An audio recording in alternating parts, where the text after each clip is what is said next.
नमस्कार दोस्तों, कॉस्मिक वास्तु की एक और वीडियो में आप सभी लोगों का हम स्वागत करते हैं।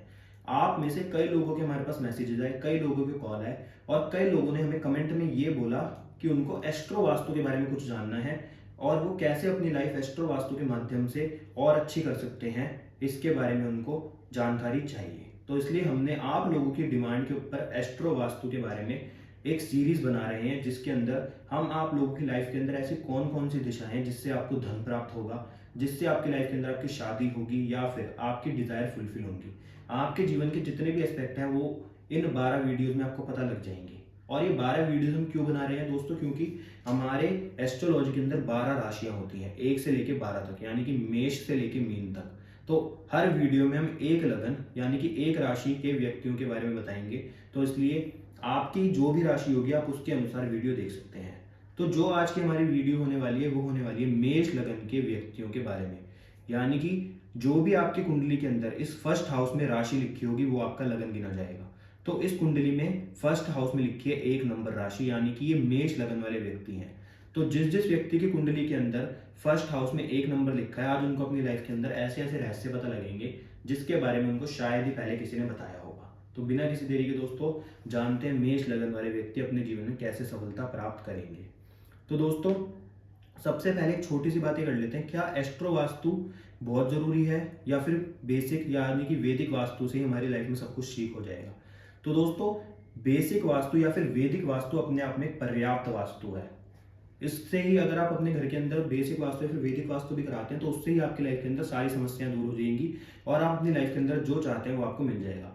ये जो एस्ट्रो वास्तु होता है ये मेन कब काम आता है, जब व्यक्ति अपनी लाइफ के अंदर किसी बहुत ही बड़ी समस्या का सामना कर रहा हो तो हमें उसकी कुंडली देखनी पड़ती है। कहीं वो अपनी कुंडली के अनुसार किसी गलत दिशा में तो नहीं सो रहा, किसी गलत दिशा में तो उसका टॉयलेट नहीं है जिसके कारण उसको समस्या आ रही है। तो इसलिए आप ये बात ध्यान रखना कि वैदिक वास्तु या फिर बेसिक वास्तु अपने आप में पर्याप्त है। एस्ट्रो वास्तु भी बहुत अच्छी चीज है, परंतु ये आपको तभी यूज करनी है जब आपकी लाइफ के अंदर कोई बहुत बड़ी समस्या चल रही है, आपको कुछ एक स्पेसिफिक चीज अपनी लाइफ के अंदर चाहिए। तो इसलिए ये अपने दिमाग से बिल्कुल भ्रम निकाल देना कि एस्ट्रो वास्तु ही आपके लिए बहुत जरूरी है।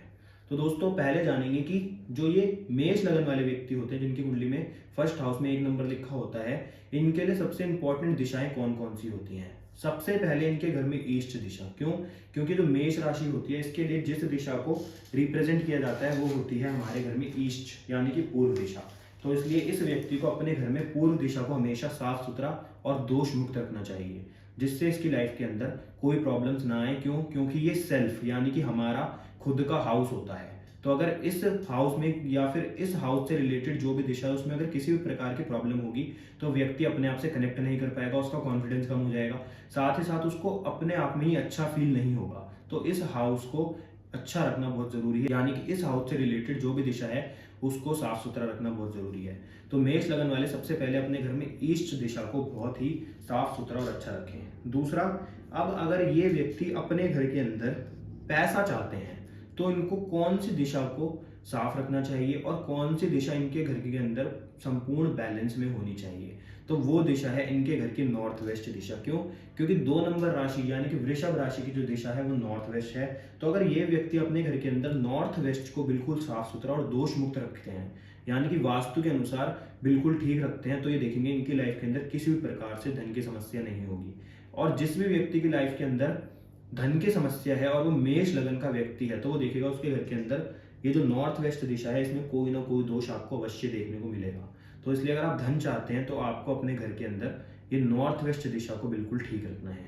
तीसरा, व्यक्ति को अगर अपनी मेहनत का फल नहीं मिलता, यानी कि वो मेहनत बहुत करता है, पराक्रम बहुत करता है, परंतु उसको उसके अनुसार फल की प्राप्ति नहीं होती, तो उस व्यक्ति को अपने घर में नॉर्थ वेस्ट दिशा को बिल्कुल दोष मुक्त रखना है और साफ रखना है। क्यों? क्योंकि 3 नंबर जो हाउस है ये हमारे घर में नॉर्थ वेस्ट दिशा को दर्शाता है।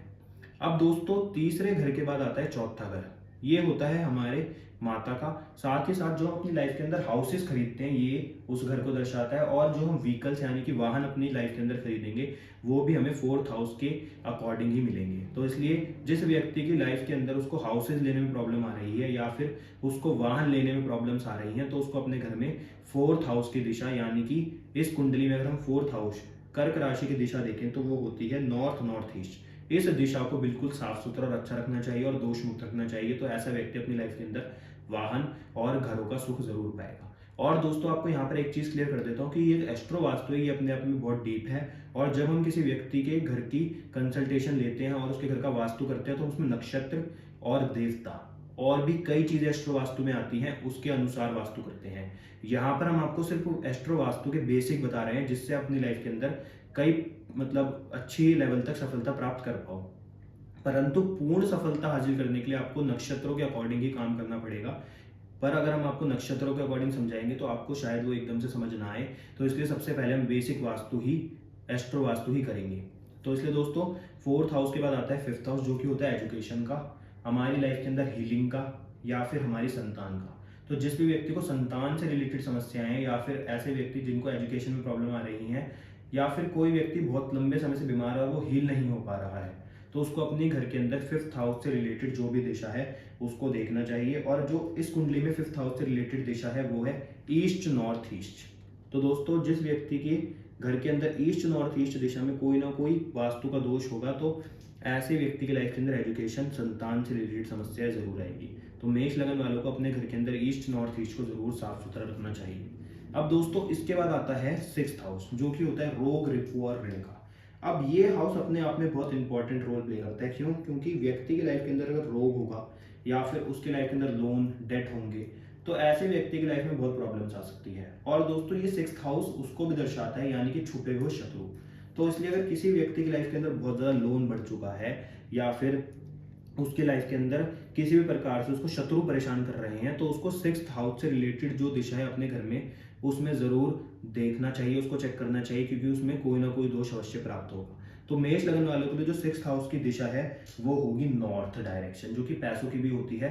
तो इसलिए इन व्यक्तियों को जिसको लोन से रिलेटेड प्रॉब्लम आ रही है, एनिमीज से रिलेटेड प्रॉब्लम आ रही हो या फिर किसी भी प्रकार की डिसीजेज, रोगों से प्रॉब्लम आ रही हो तो उसको अपने घर में नॉर्थ दिशा को देखना चाहिए।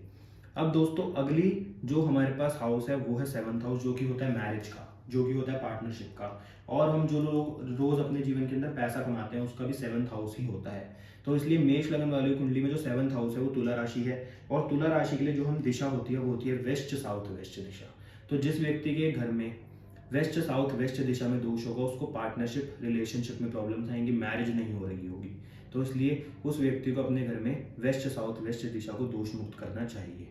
अब दोस्तों इसके बाद आती है हमारे पास 8 नंबर हाउस और 8 नंबर राशि, यानी कि ये हाउस गलती से भी एक्टिवेट नहीं होना चाहिए, क्योंकि अगर इस हाउस को एक्टिवेट करना है तो पूरी कुंडली का एनालिसिस बहुत जरूरी है। तो अगर आपकी लाइफ के अंदर कोई बहुत ही ज्यादा ऐसी समस्या आ गई है जो आपको रुला रही है, यानी कि कोई ऐसी पीड़ा जो आपका पीछा नहीं छोड़ रही, तो ये आपकी कुंडली के अंदर 8th हाउस में ही गिनी जाएगी। यानी कि आपकी कुंडली के अंदर जो 8th हाउस होगा उसके अंदर जो राशि लिखी होगी उसकी जो डायरेक्शन होगी उसमें कोई ना कोई दोष अवश्य मिलेगा।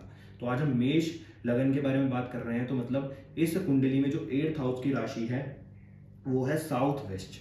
तो मेष लगन वालों के घर में अगर साउथ वेस्ट में कोई दोष होगा तो उनको ऐसी कोई समस्या का सामना करना पड़ेगा जो खत्म ही नहीं होगी। तो जैसे ही वो उस समस्या को दूर कर देगा, उस दोष को दूर कर देगा, उसकी लाइफ अपने आप ही ठीक हो जाएगी। अब 8th हाउस के बाद आता है 9th हाउस। ये होता है धर्म का, ये होता है हमारी लाइफ के अंदर हमारी अच्छे कर्मों का और साथ ही साथ हमारे लक का, यानी कि हमारे भाग्य का। तो इसलिए इस हाउस का बिल्कुल ठीक होना बहुत जरूरी है। तो इस कुंडली के अंदर जो 9th हाउस है उसके लिए जो हम दिशा लेंगे वो लेंगे हम नॉर्थ ईस्ट। तो जिस व्यक्ति के घर के अंदर नॉर्थ ईस्ट डायरेक्शन में किसी भी प्रकार से कोई दोष हुआ, या तो रंगों का या फिर टॉयलेट हुआ, तो ऐसे व्यक्ति का भाग्य उसका साथ नहीं देगा और उसके जीवन में समस्या आनी तय है। तो इसलिए मेष लगन वालों को अपने घर की नॉर्थ ईस्ट डायरेक्शन को बिल्कुल साफ रखना अति आवश्यक है। अब 9th हाउस के बाद आता है 10th हाउस। ये बहुत इंपॉर्टेंट है। क्यों? क्योंकि ये हमारे कर्मों का घर है, ये हमारे बिजनेस का घर है। साथ ही साथ अगर जो व्यक्ति अपने जीवन के अंदर कुछ नहीं कर पाए या फिर बेरोजगार है तो उसको अपने 10th हाउस को जरूर देखना चाहिए और 10th हाउस के ऊपर जरूर नजर डालनी चाहिए। तो इस कुंडली में अगर हम देखें तो 10th हाउस की जो राशि है वो है साउथ डायरेक्शन।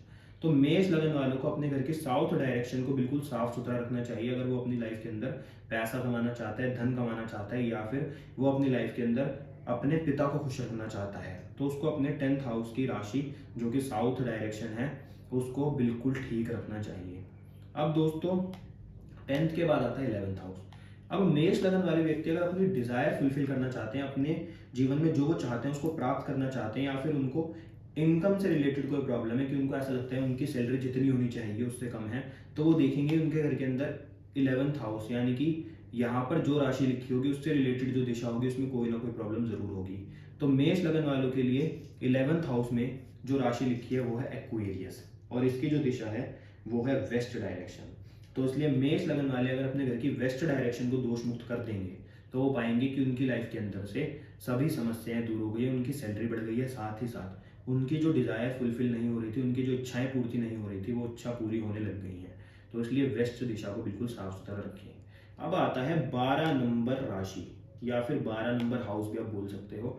तो मेष लगन वाले अगर अपने 12 नंबर हाउस से रिलेटेड किसी समस्या का सामना कर रहे हैं, जैसे कि हॉस्पिटलाइजेशन, कोर्ट केसेस, या फिर ऐसे व्यक्ति जिनका खर्चा बहुत ज़्यादा हो रहा है, तो उनको अपने 12th हाउस में जो राशि लिखी है उसको जरूर देखना चाहिए।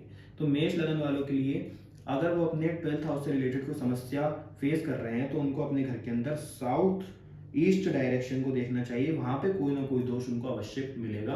अगर वो उस दोष को दूर कर देते हैं तो उनकी समस्याएं दूर हो जाएगी। साथ ही साथ जिस व्यक्ति को अब्रॉड जाना है और उसके वीजा या फिर पासपोर्ट में कोई प्रॉब्लम्स आ रही हैं, तब भी ऐसे व्यक्ति को अपने 12th हाउस में जो राशि लिखी होगी उससे रिलेटेड जो दिशा होगी वहां से दोष मुक्त करना है।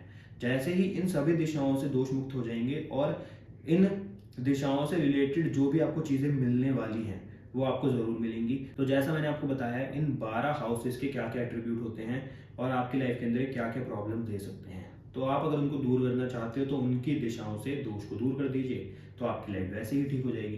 तो दोस्तों, आज हमने मेष लगन के बारे में बात करी। कल हम बात करेंगे वृषभ, यानी कि 2 नंबर यहाँ पर लिखा होगा उन व्यक्तियों की लाइफ की संपूर्ण सफलता के बारे में। तो मेष लगन वाले अपनी लाइफ के अंदर ये जरूर आजमाएं और वो देखेंगे उनको उसका कितना अच्छा फल प्राप्त हुआ, और एस्ट्रो वास्तु अपने आप में कितना इफेक्टिव वे है व्यक्ति के जीवन में समस्याएं दूर करने का।